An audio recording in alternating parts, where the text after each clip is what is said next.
make sure that you've got yourself comfy, cozy in some form, preferably warmer than me. If a hot drink is your preference, then make sure that is ready to go, and we shall return to 20,000 Leagues Under the Sea by Jules Verne. Chapter 17. A Submarine Forest. We had at length reached the borders of this forest, without doubt one of the most beautiful in the extensive domains of Captain Nemo.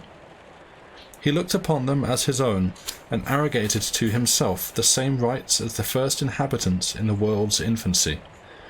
Moreover, who would dispute with him the possession of this submarine domain? What other and more hardy pioneer would have come, hatchet in hand, to cut down these dark coppices? This forest was composed of immense arborescent plants, and as soon as we had entered it I was struck by the peculiar disposition of their branches, such as I had not ever before observed. None of the grasses which carpeted the earth, nor any of the branches of the plants, were curved or crept along the ground. They all grew perpendicularly upward towards the surface. Not a filament nor a reed, thin and delicate as they were, but stood up straight as a rod of iron. The fucus and the bindweeds grew rigid and perpendicular, sustained by the density of the element which gave them birth. So stiff were they that when put aside by the hand they sprang back into their former places. This was indeed a kingdom of uprightness. I soon grew accustomed to this peculiarity, and also to the partial obscurity which surrounded us. The ground was encumbered with sharp blocks of stone, difficult to avoid. The submarine flora appeared to me to be as extensive, and even more rich, than under the tropical or arctic zones, where the productions are less numerous. But for some minutes I involuntarily confounded the zoophytes and hydrophytes, the animals and the plants. And who would have not done so? So thickly are the flora and fauna of this submarine world interspersed. I observed that all these productions of the vegetable kingdom were only attached to the ground by a single superficial base. Deprived of roots, indifferent to a solid body, sand, shellfish, shells, or shingle, which supported them, they only asked to support, not life. These plants are born of themselves. The principle of their existence is the water, which nourishes and sustains them. The greater number of them, instead of leaves, possessed only capriciously formed lamels, and were very limited in their scales of colour, which only included rose carmine, green, olive, fawn colour, and brown. I perceived here, but not dried, as on board the Nautilus, the peacock padines spread out in a fan-like form, as if to woo the breeze, and a number of other marine plants totally devoid of flowers. A curious anomaly, a whimsical element, as has been said by a witty naturalist, in which the animal kingdom flowers, and the vegetable kingdom does not flower at all.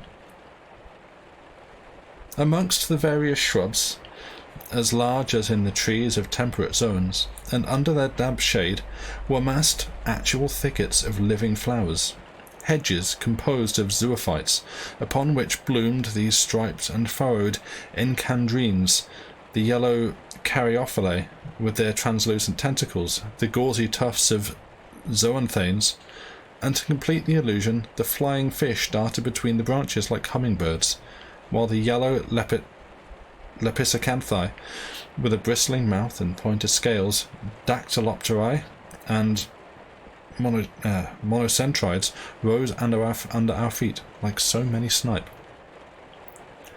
In about an hour Captain Nemo signed to us to halt. I was not sorry for this, and we lay down under a canopy of alirays with long arrow-like prongs. The rest was most welcome to me. All we wanted was the charm of conversation, but it was impossible to speak. I put my great headpiece close to Conseil. I could perceive his eyes gleaming with happiness, and, as a token of his satisfaction, he moved himself in his heavy dress in a most comical manner.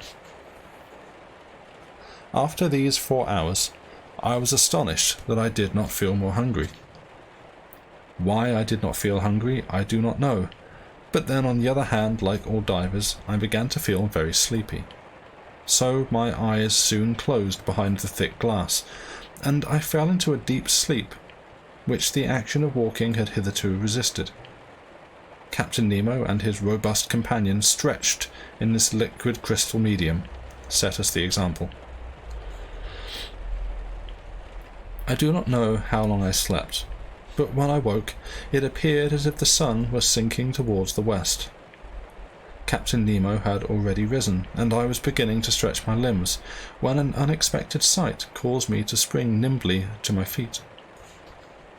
A few paces off, there was an enormous sea spider, about 3 feet high, regarding me with its cross-squinting eyes, and ready to attack me. Although the diver's dress was sufficient to protect me from the bite of the animal, I could not restrain a movement of horror. Conseil and the sailor of the Nautilus now awoke. Captain Nemo pointed to the creature, and the sailor killed it by repeated blows with the stock of his gun, while I saw the terrible limbs of the monster twisting and curving in the agonies of death. This meeting made me think of other and more dangerous animals which inhabited these dark depths, and against whose attack my dress would be no protection. Up to this time I had not thought about such things, and I determined to be on my guard. I suppose also that this halt was to indicate the turning point of our expedition, but I was mistaken, for Captain Nemo continued his daring excursion. The ground still fell away, and led us into very great depths. It was nearly 3 o'clock when we reached a narrow valley, hollowed out between 2 perpendicular walls, and at a depth of 150 yards. Thanks to the perfection of our dresses, we had exceeded by 90 yards the limit that nature appears to have hitherto put on man's subaqueous excursions. I say 150 yards, although I had no instrument to measure the distance, but I know that in the clearest seas the solar rays cannot penetrate farther. Now the obscurity had become profound. Nothing was visible at a distance of 10 paces. I was therefore obliged to grope my way, when I perceived a brilliant white light suddenly appear. Captain Nemo had put his electric apparatus into gear. His companion followed his example, and Conseil and I followed suit. I established the communication by turning a screw, and the sea, lit up by our 4 lamps, was illuminated to a distance of 25 yards. Captain Nemo continued to plunge into the dark depths of the forest, in which the copses became fewer and fewer. I noticed that the vegetable disappeared more quickly than animal life. The aquatic plants had already quitted the inhospitable soil, while an immense number of animals, zoophytes, mollusks, fish, etc., were still visible. All the time we were walking, I thought that the lights we carried would probably attract some of the inhabitants of these gloomy depths, but if they did approach, they kept at a safe distance from our guns. Many times I saw the captain stop and bring up his gun, but after a pause he lowered it again and resumed his course. At length, about 4 o'clock, the notable excursion reached its limits. A superb wall of rock, and of most imposing appearance, barred our passage. Enormous cliffs of granite, hollowed out into dark caves, presented no practicable breach. This was the shore of the island of Crespo, the earth itself. Captain Nemo stopped at once. He signed to us to halt, and, desirous as I was to cross the wall of rock, I was obliged to comply. Here Captain Nemo's territory ceased. He had no wish to go farther. Beyond that lay the portion of the globe which he never wished to tread. The return journey was commenced. Captain Nemo reassumed the lead and proceeded without hesitation. We did not return by the same route as we had come. This new direction, very stiff and consequently very laborious, brought us rapidly to the surface of the ocean. Nevertheless, the ascent was not so steep as the descent had lately been, and which sudden changes lead to grave disorders, and are the cause of fatal internal injuries to divers. The light quickly reappeared and increased. The sun was already low in the sky, and the refraction again surrounded the various objects with a spectral halo. At a depth of 10 yards we met a crowd of little fishes of all kinds, more numerous and more active than birds in the air, but no aquatic game worthy of a bullet met our gaze. Just then I saw the captain shoulder his gun and follow some moving object in the coppice. He fired. I heard a feeble hissing, and the animal fell dead a few paces off. It was a magnificent sea otter, the only exclusively marine animal. This was about 4 feet long, and would fetch a high price. Its skin, of dark chestnut hue above and silver below, would make one of those splendid furs so sought after in Russian and Chinese markets. The fineness and the lustre of the skin would make it worth 2,000 francs.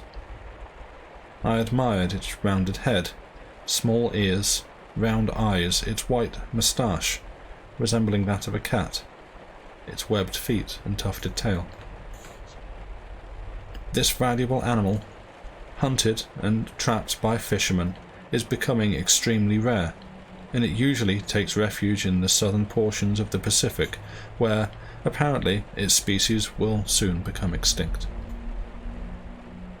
Captain Nemo's messmate shouldered the animal, and we resumed our route. For an hour, the sand plain extended round us. It ascended often to within 6 feet of the surface. I could, at these times, perceive our images clearly reflected upside down above us, and an identical party imitated all our gestures, in every way like ourselves, except that their heads were at the surface and their feet in the air. There was another effect to be noted. This was the passage of thick clouds, which formed and vanished rapidly. But, as I reflected, I understood that these supposed clouds were only due to the varying thickness of the long furrows at the bottom, and I could perceive even the fleecy masses which their broken crests multiplied upon the water. They were only the shadows of the great birds which flew over our heads, and whose rapid skimming over the surface I could not detect. At this time I was witness to one of the most splendid shots that ever thrilled a sportsman with delight. A large bird, with immense spread of wing, was distinctly visible. Captain Nemo's friend levelled and fired when it was only a few yards above the waves. The bird fell, and almost exactly at the feet of the keen shot, who secured it. It proved to be an albatross of the most beautiful species, a splendid specimen of seabird. Our progress had not been interrupted by this incident. For 2 hours we followed, sometimes a sandy plain, sometimes a prairie of wrack, very difficult to cross. Frankly, I could not have accomplished much more when I distinguished a vague gleam, which broke the obscurity, about half a mile distant. It was the lantern of the Nautilus. In less than 20 minutes we should be on board, and there I should be able to breathe more at ease, for it appeared to me that the air supplied by my reservoir was deficient in oxygen. But I did not count upon an incident which delayed our arrival. I was about 20 paces behind the others when Captain Nemo hurriedly returned towards me. He dragged me to the ground by main force, while his companion did the same to Conseil. I did not know what to make of this sudden attack, but was somewhat reassured to perceive that the captain lay down close beside me and remained motionless. I was stretched upon the ground under the shade of a clump of sea wrack, when, as I raised my head, I saw some enormous masses pass noiselessly by, emitting a phosphorescent gleam as they went. My blood ran cold. I recognized the shark. They were 2 terrible specimens with enormous tails, a dull and glassy stare, and they gave forth a phosphorescent matter from the holes pierced near the muzzles. Their enormous, fiery mouths could engulf a man whole within those fearful teeth. I do not know whether Conseil amused himself in classifying them, but for my own part I regarded their shining bellies and their formidable throats bristling with teeth in a very unscientific manner, and more from a victim's than from a naturalist's point of view. Fortunately, these voracious animals cannot see very distinctly. They passed without noticing us, although they almost brushed us with their black fins, and we escaped, as by a miracle, from this encounter, even more dangerous than an encounter with a tiger in a jungle. Half an hour later, guided by the electric light, we reached the Nautilus. The outside door was still open. Captain Nemo closed it when we had entered. He then pressed a spring. I heard the pumps working and felt the water subsiding around me. In a few moments the cell was quite emptied. Then the inner door was opened and we stepped into the vestry. There our divers' dresses were doffed, but not without difficulty, and worn out, giddy from the want of food and rest, I regained my chamber, quite knocked up by this most extraordinary excursion to the bottom of the sea.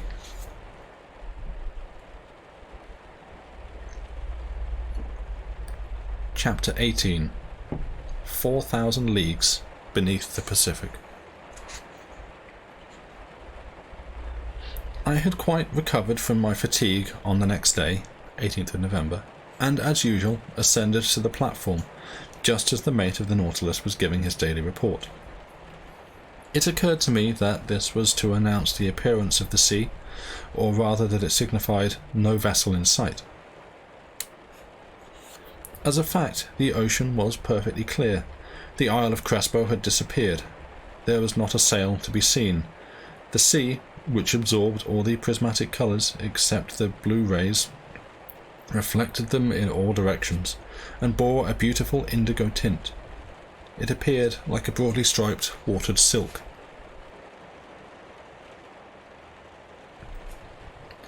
I was admiring its beauties when Captain Nemo appeared. Excuse me. He took no notice of my presence, and busied himself with astronomical observations. He then seated himself upon the lantern cover and gazed abstractedly at the ocean. Meantime, 20 sailors, all strong and wiry fellows, had reached the platform. They came to draw the nets they had shot during the night. The crew seemed to be of all nations, but the European types were predominant. I recognized, if I was not much mistaken, Irish, French, Slavs, a Greek, a Canadian. They were chary of speech, and only conversed in that strange idiom, the origin of which I could not determine, so I gave up my idea of questioning them. The nets were hauled on board, and appeared to be like those in use on the Normandy coast. Vast pockets, kept open by a large piece of wood, and a chain fixed in the lower meshes. These nets, dragged upon iron fittings, swept the bottom of the ocean, and picked up everything in their way. Upon that occasion they brought to light many curious specimens of fish, lophies, whose comical movements reminded one of actors, black commersons, ballistae, tetradons, some lampreys, trichures, whose electric power is equal to that of the electric eel or torpedo, many varieties of gobies, and some extremely large fish, a cavanx, with its very prominent head, about a yard long, some beautiful scombers, laced with blue and silver, and 3 splendid tunny fish, whose rapid swimming could not save them from the net. I estimated the take at about 1,000 pounds of fish, which was a good but not a surprising quantity. These nets might be kept at the bottom of the sea for many hours, and would then enclose specimens of the whole marine world. It was evident there would be no stint of excellent food, and the rapidity of the Nautilus and the attraction of its electric light could always ensure us a new supply at any time. The various productions were immediately sent down to the storerooms, some for use while fresh, the other to be pickled. Now that the fishing was over and the supply of air renewed, I thought that the Nautilus would resume her submarine voyage, and I was preparing to go below when Captain Nemo addressed me suddenly as follows. "Is not that ocean endowed with real life? has it not its angry and its tender moments? Yesterday it slept like ourselves, and now it is awake after a peaceful night. No salutation had passed between us. Would not one have thought that this strange captain was only continuing a conversation? "Do you see?" he continued. "It is awakened under the sun's caresses. It will live anew its daily life. It is an interesting study to follow the play of its organism. It has a pulse, arteries. It has its spasms too, and I agree with Maury, who has discovered in it a circulation as real as the circulation of the blood in animals." It is certain that Captain Nemo expected no reply from me, and it appeared useless to throw in the evidentlys, certainlys, and quite rights. He seemed to be talking rather to himself than to me, and paused between each sentence. He was thinking aloud. "Yes," he continued, "the ocean possesses a real circulation, and to excite it, it is only necessary that the Creator should increase its temperature. The salt and the animalcules heat causes different densities, which bring about currents and countercurrents. Evaporation, which is nil in extremely cold latitudes, is very active in tropical zones, and constitutes a regular change between the tropical and polar waters. Further, I have detected currents from beneath the sea to the surface, and vice versa, which constitute the true breathing of the ocean. I have seen a molecule of seawater warmed at the surface redescend towards the depths, attain its maximum density at 2 degrees below zero, and then, freezing, once more become lighter and mount upwards again. At the poles you will perceive the consequence of this phenomenon, and you can understand why, by this law of all-provident nature, congelation can only be produced at the surface of water." While Captain Nemo was speaking, I was thinking, "The pole. Is it possible that he intends to visit such latitudes?" Excuse me 1 second, I can hear a cat going berserk at the door.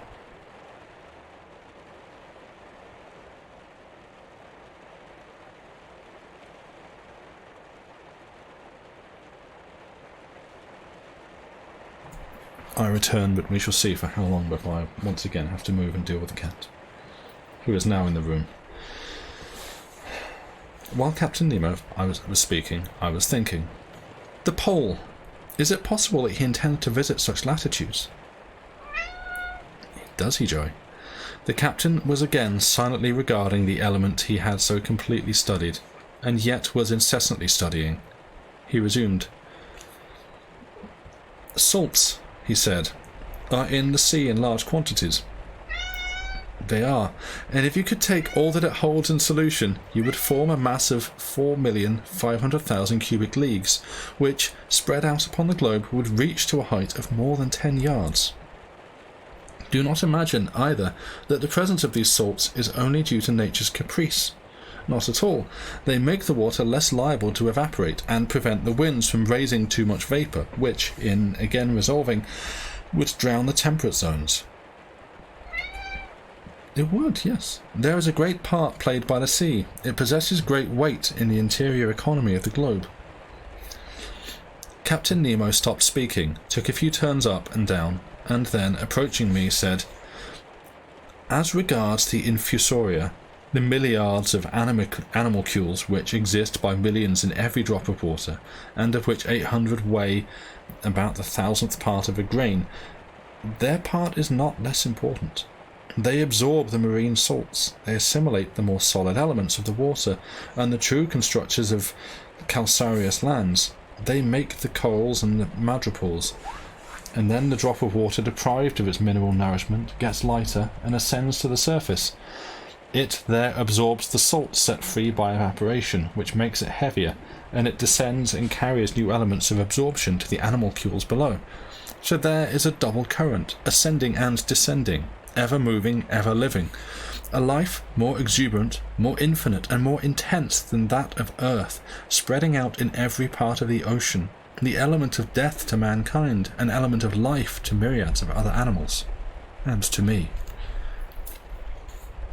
While Captain Nemo thus spoke, his whole countenance was lighted up, and he produced an extraordinary impression upon me. Besides, he added, this is life indeed, and I can imagine the establishment of nautical towns and groups of submarine houses, which, like the Nautilus, might come up every morning to the surface to breathe. Free towns, so to speak, independent cities. And yet, who knows but some despot— Captain Nemo accompanied his speech with a violent gesture, then addressing himself directly to me like one who would get rid of an uncomfortable thought. "Monsieur Aronnax," he said, "do you know the depth of the ocean?" "I at least know the principal soundings that have been obtained," I replied. "Can you quote them, so that I may correct them if necessary?" "These are some," I replied, "that I can remember.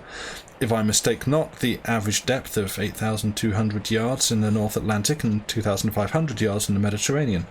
The most remarkable soundings have been made in the South Atlantic, near the 35th degree, which have given 12,000 yards, and 14,091 yards, and 15,149 yards.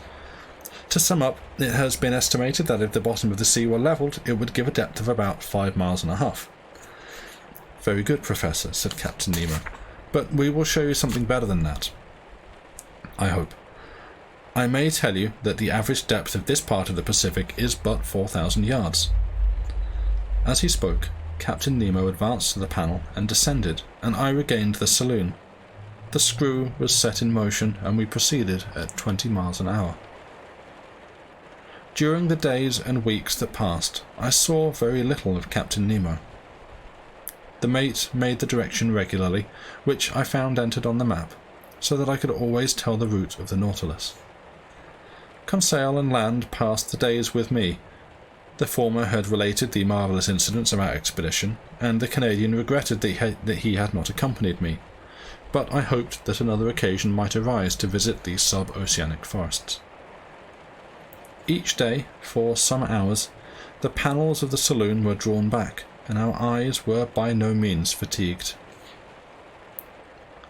The Nautilus was kept in a southeasterly course, and at about 150 yards below the surface.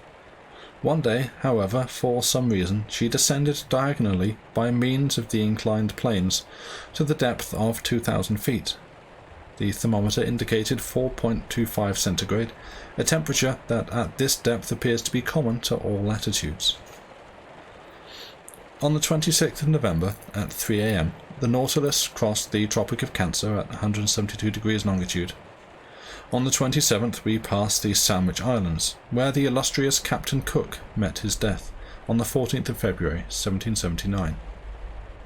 We had then made 4,860 leagues from our starting point. In the morning, when I came up on the platform, I perceived, about 2 miles to windward, the island of Hawaii, the largest of the 7 composing the group. I could distinctly perceive its cultivated borders, the chains of mountains parallel to the coast, and the volcanoes of which Mauna Rea is the highest, rising 15,000 feet above the level of the sea. Amongst other souvenirs of these regions, the nets pulled in some polyps peculiar to this part of the ocean. The Nautilus still ran southeast. We passed the equator on the 1st of December in 142 degrees longitude, and on the 4th of the same month, after a rapid passage, but devoid of incident, we reached the Marquesas Isles. I perceived 3 miles away, in 8 degrees 57 minutes south latitude and 139 degrees 32 minutes longitude, the Point Martin in Nuka Hiva, the principal of the group which belongs to France. I could only distinguish the wooded hills, for Captain Nemo did not like to hug the shore. Here the nets secured some splendid fish, the coryphenes with blue flesh and golden tail, the flesh being unrivalled. Hologymnoses, the nearly scaleless but of exquisite flavour, osterrinks with bony jaws, and the yellow thassards, which are equal to the bonita. All these fish were worthy of being classed in the kitchen.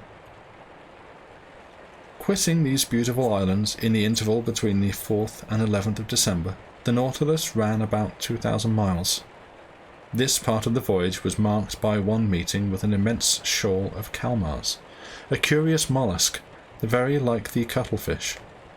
The French fishermen call them horned calmars, and they belong to the class of cephalopods and the family of Dibranchia, which includes likewise the cuttle and the argonaut. These animals were studied particularly by the naturalist of old, and furnished numerous metaphors to the orators, at the same time that they supplied an excellent dish to wealthy citizens. That is, if we may believe Athene, a Greek doctor who lived before Galen. It was during the night, 9th to 10th of December, that the Nautilus encountered this army of nocturnal mollusks. They could be reckoned by millions. They emigrate from the temperate to the warmer zones, and follow the same mode of travelling as the herring and the sardine. We watched them through the thick crystal plates, swimming backwards with extreme rapidity, moving by means of their tubular locomotive power, and pursued by fish and mollusks, eating the smaller ones and being eaten by the larger, and moving to and fro in indescribable confusion, the 10 legs that nature had fixed upon their heads like a wreath of pneumatic serpents. The Nautilus, notwithstanding her speed, kept meeting these animals for many consecutive hours, and the nets brought in an innumerable quantity. When I recognized the 9 species that d'Orbigny had classified for the Pacific Ocean. During this voyage, the sea displayed her marvels with a prodigal hand, and with an infinite variety. She changed her decorations and mise-en-scène at our will, apparently, and we were permitted to observe not only the works of the Creator in mid-ocean, but even to penetrate the most hidden mysteries of the sea. During the 11th of December, I was engaged reading in the saloon. Ned and Conseil were watching the glittering waters through the panels. The Nautilus was at rest. Her reservoirs were full, and she lay at a depth of 1,000 yards, a somewhat uninhabited level, in which large fish were very seldom seen. I was reading a very interesting book by Jean Macé, entitled Les Serviteurs de l'Estomac, and I was relishing its ingenious teaching when Conseil interrupted my reading. "Will monsieur come here for a moment?" he said in a peculiar tone. "What is it, Conseil?" "Monsieur will see." I got up, sat before the sheet of glass, and looked out. In the full glare of the electric light was an immense black mass suspended in mid-sea. I looked at it attentively, seeking to recognize the nature of such an enormous cetacean. Suddenly a thought flashed into my mind. "It's a ship!" I cried. "Yes," replied the Canadian, "an abandoned vessel which has sunk." He was right. It was a ship before us, the shrouds cut and hanging down as they had fallen. The hull appeared to be in good condition, and yet her wreck was not of yesterday. 3 stumps, broken about 2 feet above the deck, indicated that her masts and rigging had been cut away. But she lay, full of water, heeling over to port. A sad spectacle indeed was this noble vessel beneath the waves, but a far sadder sight were the dead bodies, still held by the cords lying as they had been entangled. I counted 4. 4 men, of whom one was still at the tiller, then a young woman, half hanging from the skylight in the poop, holding a child in her arms. I could plainly see, by the light of the Nautilus, the features not already decomposed. In the supreme moment, she had held the infant above her head, who, poor little thing, was clasping at its mother's neck with its tiny arms. The attitude of the 4 sailors appeared terrible to me, tortured in their convulsive efforts to release themselves from the cordage that bound them, helpless. Alone, more calm, with a quiet, grave face, his grey hair pressed down over his forehead, and with one shrivelled hand still grasping the tiller, the steersman appeared to be still guiding his shipwrecked vessel amidst the depths of the ocean. What a spectacle! We sat dumb with beating hearts before this shipwreck, taken in the fact, as it were, and photographed at the last moment. And I could see already advancing with fiery eyes the enormous sharks attracted by this bait of human flesh. But the Nautilus moved, and as we turned round the stern of the wreck, I read the name, Florida Sunderland.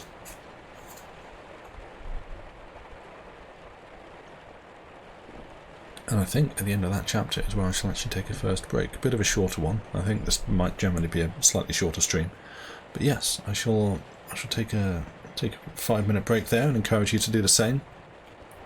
Do please get up, stretch, walk around, refresh your drinks if needed, refresh your fluids if needed, and yeah, I will see you back here in 5 minutes or so. Back in a bit.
hello and welcome back. I trust that you have done as I did and moved around a little bit. Bust out some funky dance moves in your room in the silence because it's the best way to stretch out. No, that's not true. Upset a cat that had settled on your lap and thought it was going to be there for as long as it liked, but had in fact only a few minutes before you would be getting up. And has now made himself comfortable on the bed. Because it's always good to commit yourself to an hour of reading when there's a cat in the room that is absolutely going to, well, I say an hour. Somewhere close to, hopefully. The point being that there's a cat in the room who's probably going to disturb things in the next short period of time. But yeah, I hope you've had a good break and are ready to listen in as I continue with Chapter 19, Vanikoro. That terrible sight inaugurated the series of maritime catastrophes which the Nautilus encountered. Since we had been passing through more frequented seas, we often noticed shipwrecked vessels decaying in mid-sea depths and deeper down, the cannons, anchors, chains, cannonballs, and a number of other things that were being devoured by rust. Still going forward in this Nautilus, in which we existed like an isolated set of beings as we were, we entered the archipelago of Pomotou on the 11th of December. This was the group of dangerous isles in ages past, and extended across a space of 500 leagues from east-southeast to west-northwest between 13 degrees 30 minutes and 23 degrees 50 minutes south latitude, and 125 degrees 30 minutes and 151 degrees 30 minutes west longitude, from the Isle Ducie to the Isle Lazareff. This archipelago covers an area of 370 square leagues and is composed of 60 groups of islands, amongst which is the Gambier group under French protection. These isles are coralligenous. A very gentle but surely building up process by the polyps will someday form a communication between them. Then the new island will, later on, become united to neighbouring islands, and a fifth continent will extend from New Zealand and New Caledonia to the Marquesas. When I suggested this to Captain Nemo, he coldly replied, "It is not new continents that are required, but new inhabitants of the old ones." The chances of navigation had conducted the Nautilus towards the island of Clermont-Tonnerre, one of the most curious of the group, which was discovered in 1822 by Captain Bell of the Minerva. I was thus able to study the system by which islands are formed in this ocean by madrepores. The madrepores, which must not be confounded with the coral, have a tissue enclosed in a calcareous crust, and the modifications of the structure have enabled Mr. Milne Edwards, my illustrious master, to class them in 5 sections. The tiny animalcules which secrete this polypary live in thousands of millions at the bottom of the little cells. These are the calcareous depots, which become rocks, reef, islets, islands. Here they form a ring enclosing a lagoon or interior lake, in which an opening permits communication with the sea. There they construct reefy barriers like those which exist often on the coasts of New Caledonia and the various islands of Pomotou. In other places, like Reunion and Maurice, they build fringed reefs, high upright walls alongside which the sea is extremely deep. At a few cables' lengths from the shore of the island of Clermont-Tonnerre, I inspected the work done by those microscopic workers. These walls were exclusively the work of madrepores known as millipores, porites, astea, and meandrines. These polyps are chiefly developed at the moving and higher beds of the ocean, and consequently it is their upper parts which commence these works, and which are buried by degrees with the debris of secretions which support them.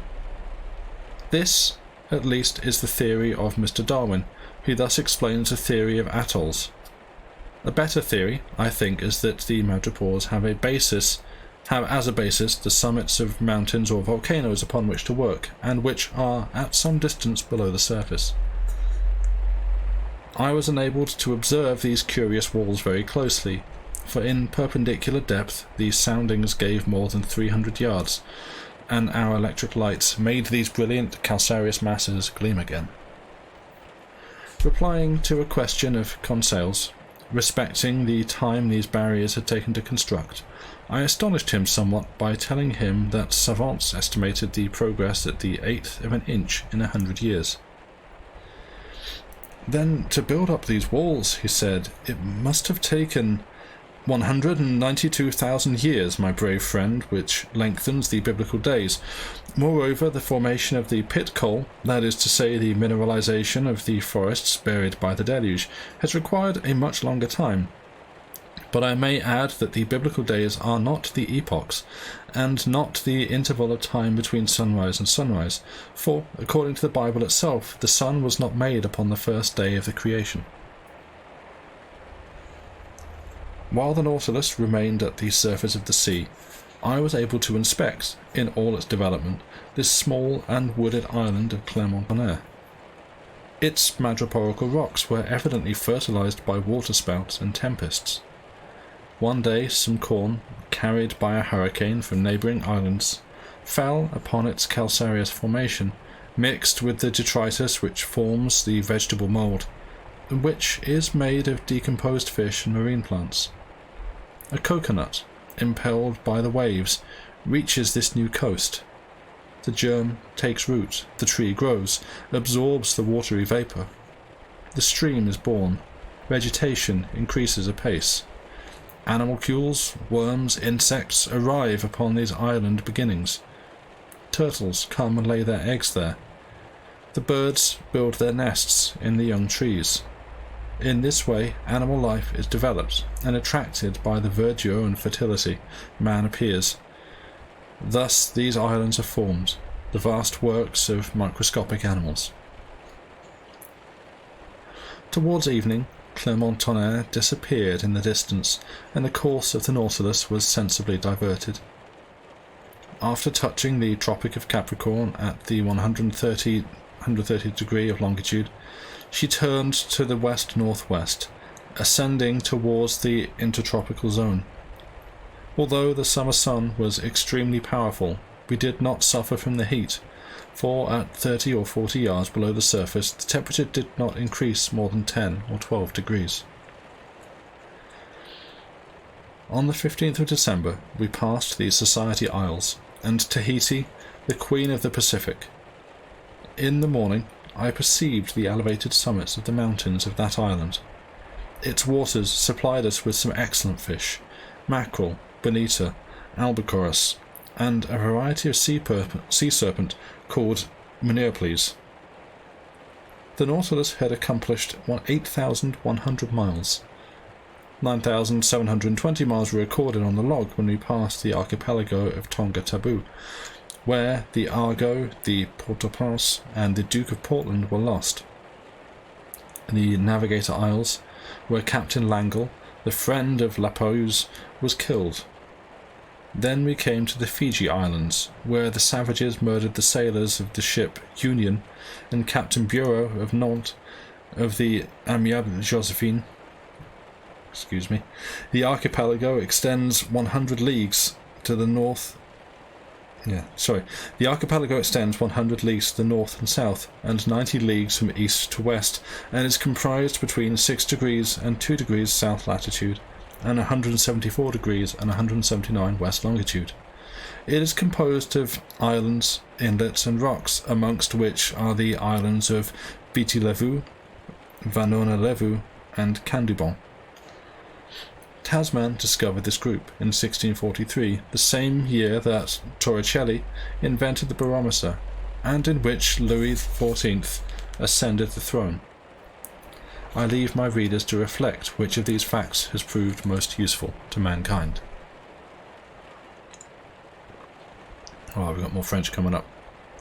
After Tasman, Cook in 1714, Entrecasteaux in 1793, and finally Dumont d'Urville in 1827, came to clear up the obscurity of these regions. The Nautilus now approached the Bay of Wallea, the scene of the terrible adventures of Captain Dillon, who was the first to clear up the mystery connected with the shipwreck of La Pérouse. This bay, dredged many times, furnished us with abundance of oysters. We ate quantities of them, opening them at our own table, as recommended by Seneca. These belonged to the species known as the Australamellosa, which is very common in Corsica.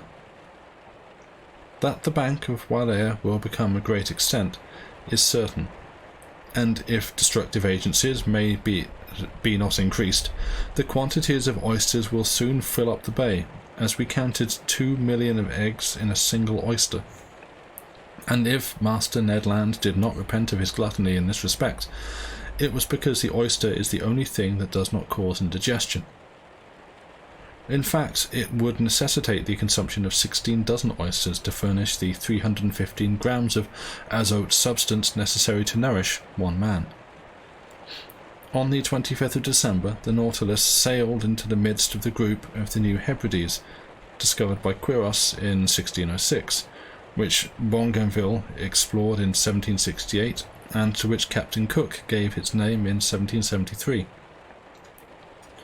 The group is composed principally of 9 large islands, and forms a band of 120 leagues from north-northwest to south-southeast, included between 15 degrees and 2 degrees south latitude, and 164 degrees and 168 degrees longitude. We also passed close to the island of Auron, which at midday appeared to be a mass of green woods, commanded by a mountain of immense height. This was Christmas Day, and Ned Land appeared to regret keenly the usual celebration of the day, the family gathering in which some people are so fanatical. I had not seen Captain Nemo for 8 days, when, on the 27th, very early in the morning, he entered the saloon, having as usual the air of a man who had left you but 5 minutes before. I was engaged in tracing our course upon the map. The captain approached, placed his finger upon a spot in the map, and uttered the single word, Vanikoro. The word was magical.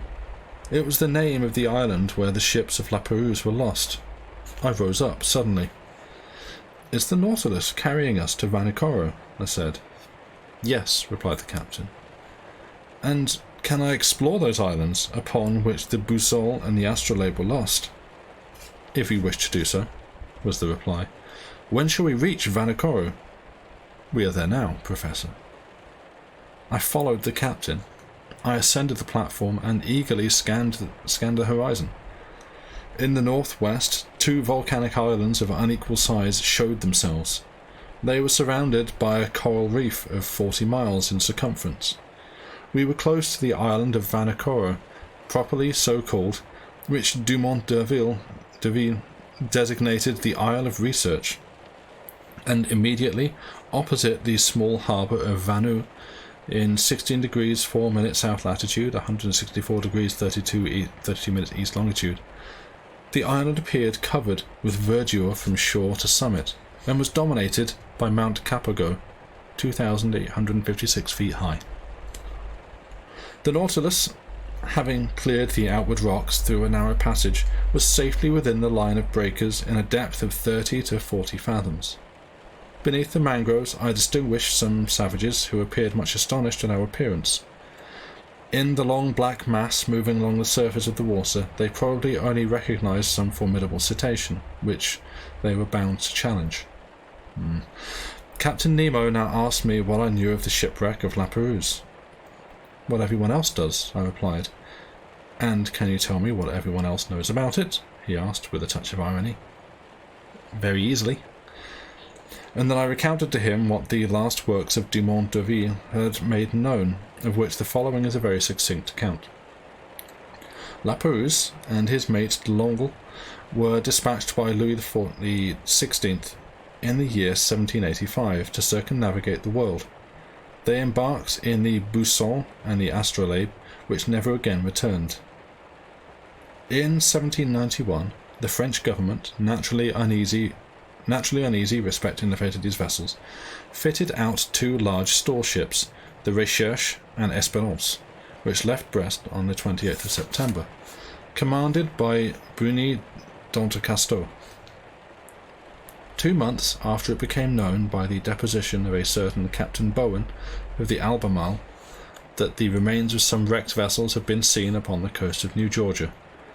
But Entrecasteaux, ignorant of this, and equally uncertain, moreover, sailed towards the Admiralty Isles, described in the report of a Captain Hunter as being the scene of the shipwreck of La Pérouse. Entrecasteaux's search was fruitless. The Espérance and the Recherche even passed Vanikoro without stopping, and the voyage altogether was most disastrous, as it cost the lives of Entrecasteaux, 2 of his lieutenants, and many of his crew. An old hand, one Captain Dillon, was the first to discover some traces of the shipwrecks. On the 15th of May, 1824, his vessel, the St. Patrick, passed close to the island of Tikopia, one of the New Hebrides. There, a Lascar, who sold him the silver hilt of a sword, stated that 6 years previously, during his stay at Vanikoro, he had seen 2 Europeans who had belonged to the ships wrecked many years before upon the reefs of that island. Dillon suspected that the man was referencing to the ships of La Pérouse, whose disappearance had interested the entire civilized world.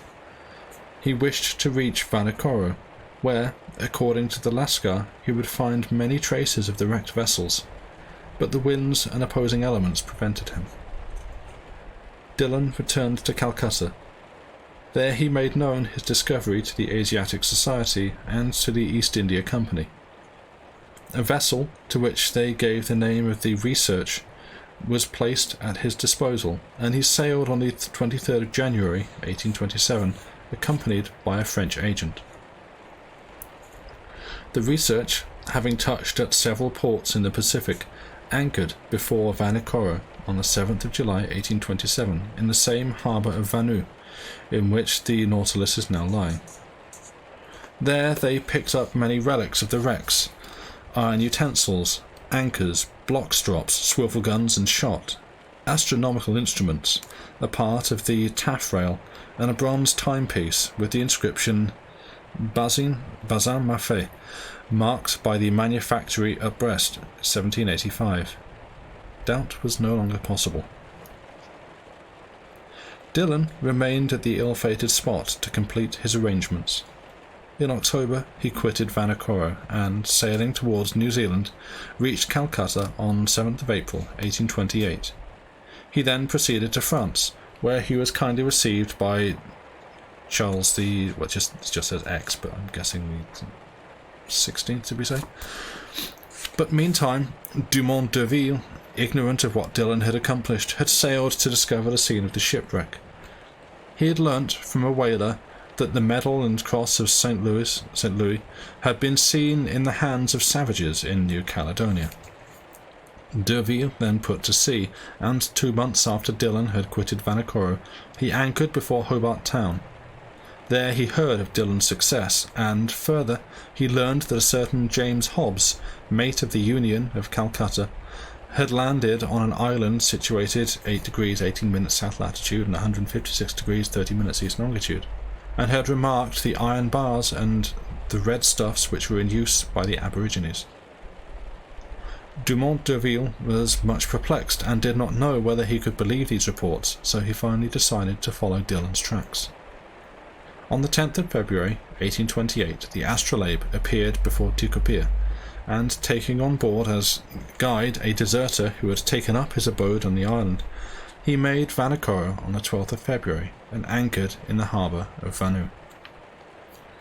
On the 23rd, many of the officers explored the island and brought back a few unimportant relics.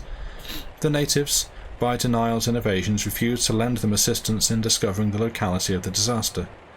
This suspicious conduct gave the French reason to believe that the natives had maltreated the shipwrecked crews, and in fact they appeared to be fearful that d'Urville would avenge La Pérouse and his unfortunate companions. However, on the 26th, by presents, etc., the natives were induced to believe that there was nothing to fear, and they conducted the mate, Monsieur Jacquinot, from the scene of the wreck. There, in 3 or 4 fathoms of water between the Pacon and Vanu reefs, lay anchors, cannon, pig iron, and lead embedded in the calcareous secretions. The long boat and the whaler of the Astrolabe were sent to the spot, and after much labour they returned with an anchor, a cannon, some pig lead, and 2 brass swivel guns. Dumont d'Urville, by interrogating the natives, also discovered that La Pérouse had, after having lost his ships, had constructed a smaller vessel, in which he was again lost. Where, they did not know. The commander then caused a cenotaph to be erected to the memory of the bold navigator and his companions. It was a simple quadrangular pyramid erected on a basis of coral, and in which was no ornamentation likely to excite the cupidity of the natives. D'Urville then wished to return home, but fever and malaria had attacked his crews, and even he himself was very ill. He was not able to get away before the 17th of March. Meantime, the French government, fearing that Dumont d'Urville had not followed Dillon's route correctly, sent the corvette Bayonnaise, commanded by Léogrin de Tromelin, which was stationed on the west coast of America. The Bayonnaise arrived at Vanikoro some months after the departure of the Astrolabe, and did not find anything further, but took note that the mausoleum had been respected by the natives. That is the substance of the narrative I told Captain Nemo. "So," said he, "nobody knows yet what became of the 3rd ship constructed by the shipwrecked sailors on the island of Vanikoro?" "No one." Captain Nemo made no reply, but signed to me to follow him into the saloon. The Nautilus was then at some distance below the surface, and the panels were opened. I hurried to the glass, and beneath the workings of the coral, clothed with fungi, and amid hundreds of beautiful fish, I recognized certain debris which the drags had not been able to recover, such as iron stirrups, anchors, cannonballs, cannon, capstan and bars, the stern of a vessel, all belonging to the shipwrecked vessels, and now strewn upon the living floor. While I was looking at these desolate waifs and strays, Captain Nemo said gravely, "The commander, La Pérouse, left on the 7th of December 1785, with the Boussole and the Astrolabe. He touched first at Botany Bay, visited the Friendly Isles, New Caledonia, sailed thence towards Vera Cruz, put into Naronca, one of the Hapai group. His ships then arrived at the unknown Vanikoro reefs. The Boussole, which was in advance, struck them on the south side. The Astrolabe went to her assistance and shared her fate. The former vessel was soon entirely knocked to pieces, but the latter, being to leeward, lasted some days. The natives treated the crews kindly. They lodged them on the island, and there they built a smaller vessel from the timbers of the ships. Some sailors elected to remain at Vanikoro. The rest, weak and ill, accompanied La Pérouse. He made for the Solomon Isles, and there the adventurers all perished upon the western side of the principal island, between Capes Deception and Satisfaction. "And how do you know all this?" I exclaimed. "See what I found at the scene of the last shipwreck." Captain Nemo then showed me a tin box stamped with the French arms, but much corroded by the salt water. I opened it, and within I found a bundle of yellow but still readable papers. They were the actual instructions issued by the Minister of Marine to La Pérouse, and were annotated in the margin by Louis XVI himself. "Ah, it was a fine death for a sailor," said Captain Nemo. "The coral is a peaceful resting place, and constitutes the only heaven for me and my companion."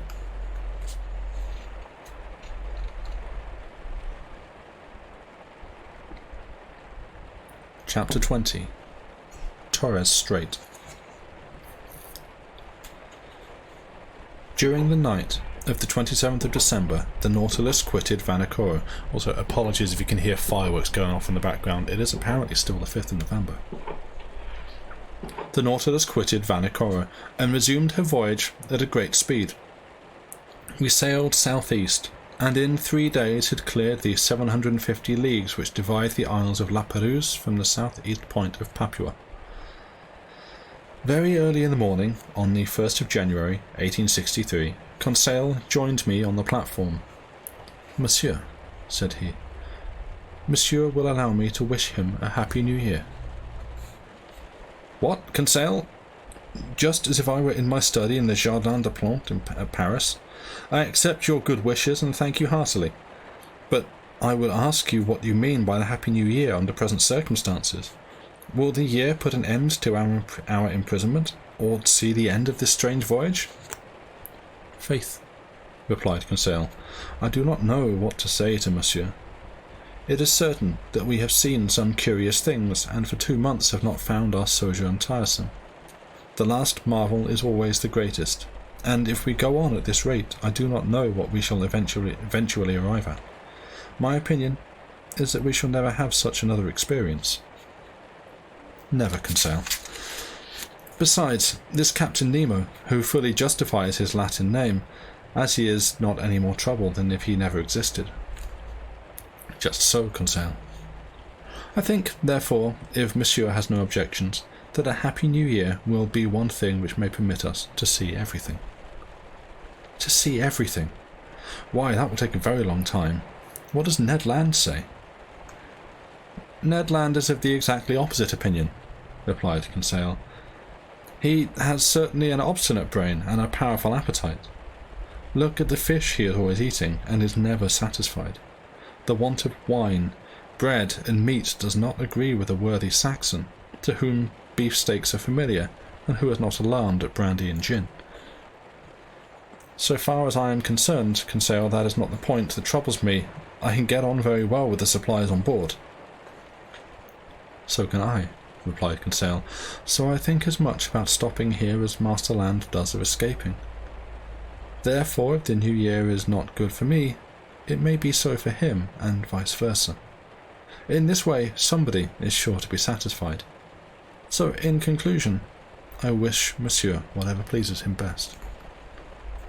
"Thank you, Conseil, but I must ask you to remit, for the present, the question of New Year's gifts, and meantime to accept a shake of the hand. I have nothing else to offer." "Monsieur has never been so generous," said Conseil.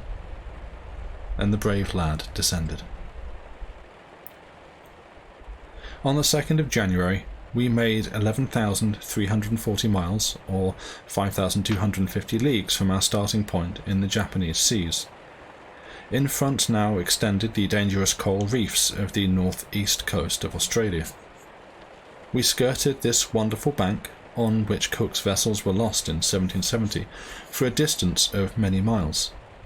The ship which carried Cook ran upon a rock, and that it did not sink was owing to the fact that a piece of coral, detached by the blow, remained fast in the hole it had made in the ship's hull. I wished very much to visit this reef, which is 360 leagues in length, and against which the sea, always rough, breaks with a roar like thunder.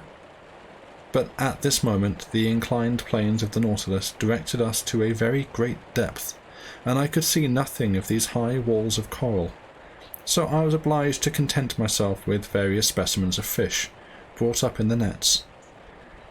I remarked, amongst others, the Germans, a sort of large scomber, as large as tunny fish, with bluish sides, and stripes transversely. These stripes faded at the death of the animal.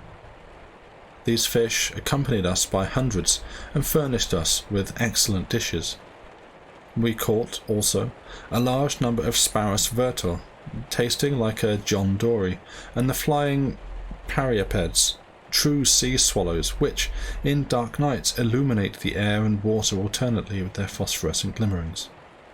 Amongst the mollusks and the zoophytes I found in the meshes of the nets were various species of archaeones, sea hedgehogs, cadrons, hammers, acrites, and hittae. The flora were represented by beautiful floating algae, laminariae, and macrocysts, impregnated with a mucilage which exuded from their pores, and amongst them I found a splendid Nemastoma gelinarioid, which was placed amongst the natural curiosities of the museum. Thank you, Jules Verne. 2 days after crossing the Coral Sea, on the 4th of January, we made the Papuan coast. The captain then informed me of his intention to gain the Indian Ocean by Torres Strait. His communication was limited there. Ned hailed with delight the prospect of approaching European waters. Torres Strait is no less dangerous by reason of the rocks with which it abounds, than on account of the savage races on its coast. It separates New Holland from the large island of New Guinea or Papua. New Guinea is 400 leagues in length and 130 in breadth, and has a superficies of 40,000 geographical miles. It is situated between 0 degrees 19 minutes and 10 degrees 2 minutes south latitude, and 128 degrees 83 minutes and 146 degrees 50 minutes longitude. At midday, while the mate was taking an observation, I discerned the summits of Mount Arpalx rising into sharp peaks. This land, discovered in 1511 by the Portuguese Serrano, was visited successively by Don José de Meneses in 1526, Grijalva in 1527, by the Spanish general Alvar de Saavedra in 1528, by Hugo Ortez in 1545, by Chonton in 1616, Nicholas Shrink in 1753, Tasman, Dompierre, Flanel, Carteret, Edwards, Bougainville, Cook, Forrest, McClure, and Entrecasteaux in 1729, by Dupenay in 1823, and by Dumont d'Urville in 1827. It is the worst passage of all the Malayan archipelago, as Monsieur d'Orunzy has said, and I had little doubt that this hazardous bit of navigation would bring us to the celebrated Andaman Islands. The Nautilus was then at the entrance of the most dangerous strait in the globe, and one which the hardiest sailors scarcely dare to traverse, and which Louis Paz de Torres braved in returning from the south to the Melanesia, and in which the ships of Dumont d'Urville were nearly lost. The Nautilus, itself superior to all the perils of the sea, was nevertheless obliged to exercise great caution amongst those coral reefs. Torres Strait is about 34 leagues wide, but it is obstructed by innumerable islands and islets, shoals, rocks, etc., which render navigation almost impracticable. Consequently, Captain Nemo took all necessary precautions. The Nautilus, floating at the surface, proceeded at a moderate pace. The screw beat the water slowly, like the tail of a cetacean. Profiting by those circumstances, my two companions and I took up our position on the platform. Before us rose the steersman's cage, and I believe Captain Nemo was also there directing the Nautilus himself. I had the excellent maps of Torres Strait designed and drawn up by the hydrographical engineers Vincent Dumoulin and Lieutenant Couvent des Bois, who is now an admiral who formed part of the staff of Dumont d'Urville during his last voyage of circumnavigation. These are, with those of Captain King, the best maps, and which unravel the intricacies of this narrow passage. Therefore I studied them attentively. The sea broke furiously around the Nautilus. The current ran from southeast to northeast at a rate of 2.5 miles an hour, and broke in foam against the coral reefs, which rose at frequent intervals. "That is a nasty sea," I said to Ned Land. "This lunatic captain of ours must be very sure of his course," replied the Canadian, "for I can see some reefs there which would splinter this vessel if she touched them." This situation was really perilous, but the Nautilus appeared to glide magically between these foaming rocks.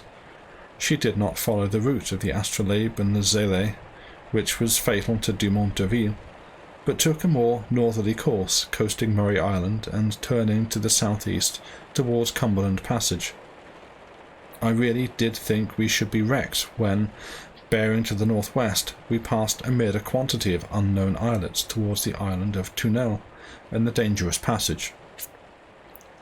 I was already reflecting whether Captain Nemo, imprudent even to foolhardiness, wished to bring his ship into this passage where the corvettes of Dumont d'Urville had been lost, when, changing his course a second time and bearing westward, he made for the island of Gueboroa. It was then 3 p.m. The waves raged. It was almost high water.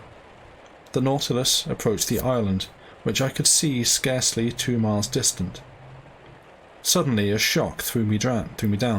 The Nautilus had struck upon a rock and remained immovable with a gentle list to the port.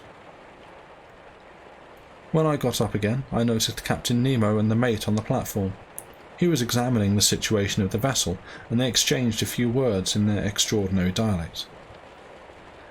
We were about 3 miles to windward of the island of Gueboroa, whose shore trended from north to west like an immense arm. Towards the south and east some coral reefs were already being uncovered by the ebb tide. We were, in truth, stranded, and in a sea where the tides are never high, an unfortunate circumstance with reference to the refloating of the Nautilus. However, the vessel had not suffered at all, as the hull was so solidly built. But if it could neither float nor be opened, there was a great chance that we should be stuck here forever, and then there would be an end of Captain Nemo's submarine vessel.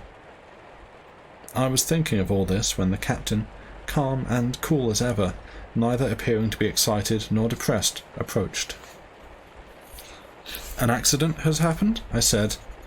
"No, an incident," he replied. "But an incident which may oblige you to return to that earth which you wish to avoid," I replied. Captain Nemo gazed at me with a curious expression, and made a sign of the negative, thereby intimating that nothing would induce him ever to become an inhabitant of the continent again. Then he said, "However, Monsieur Aronnax, the Nautilus is not lost. It will yet carry you into the midst of the ocean marvels. Our voyage has scarcely begun, and I do not wish to deprive myself of the honour of your company so soon." "But, Captain," I replied without noticing these ironical expressions, "the Nautilus is stranded at this moment in the open sea. Now the tides are not high in the Pacific, and if you cannot lighten the Nautilus, which appears to me impossible, I do not see how you can get her off."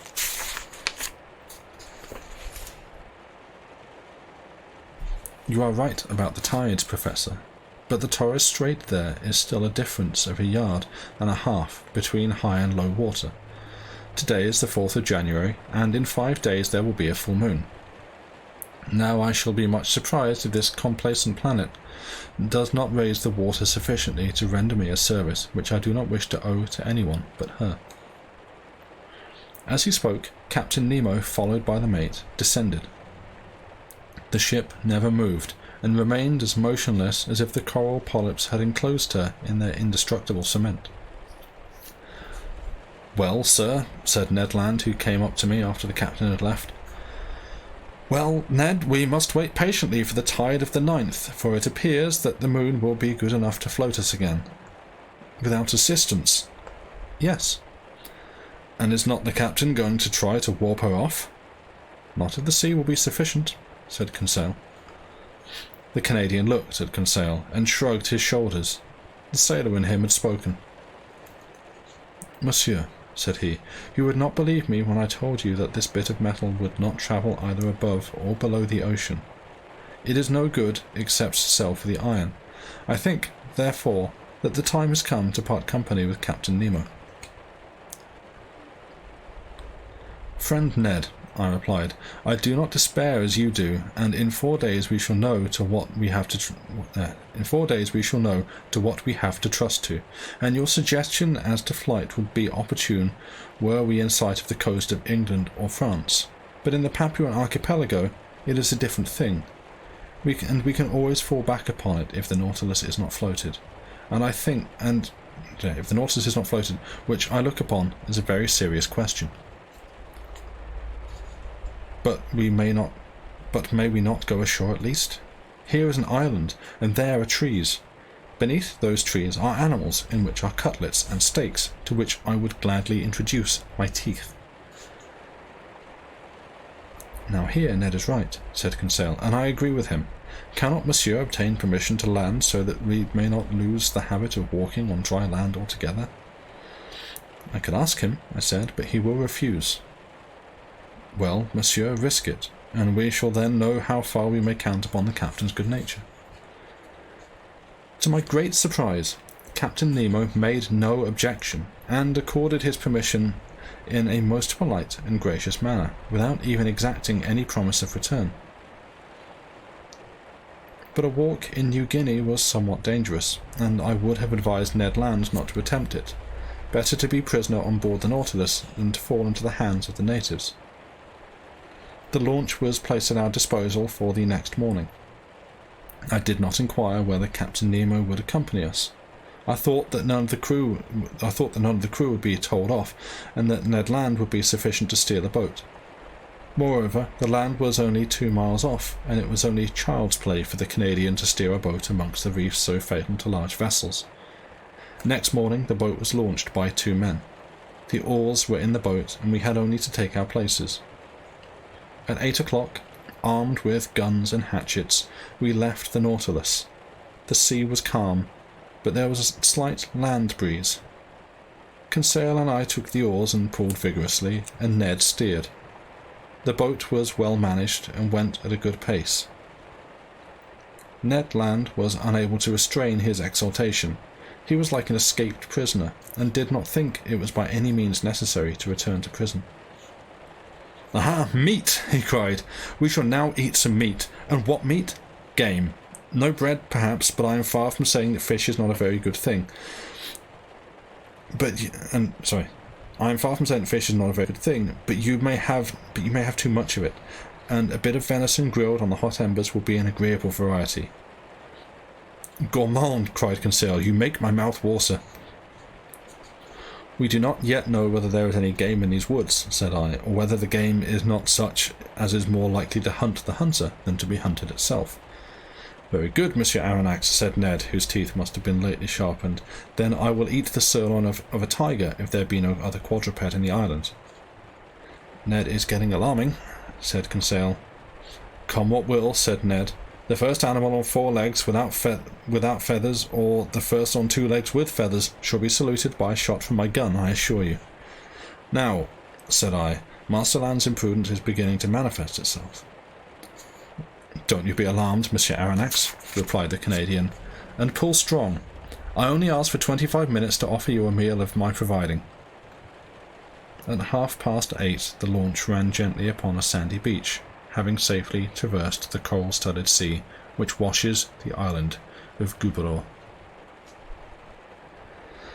And I think that there, at the start of chapter 21, is where I should call it for tonight.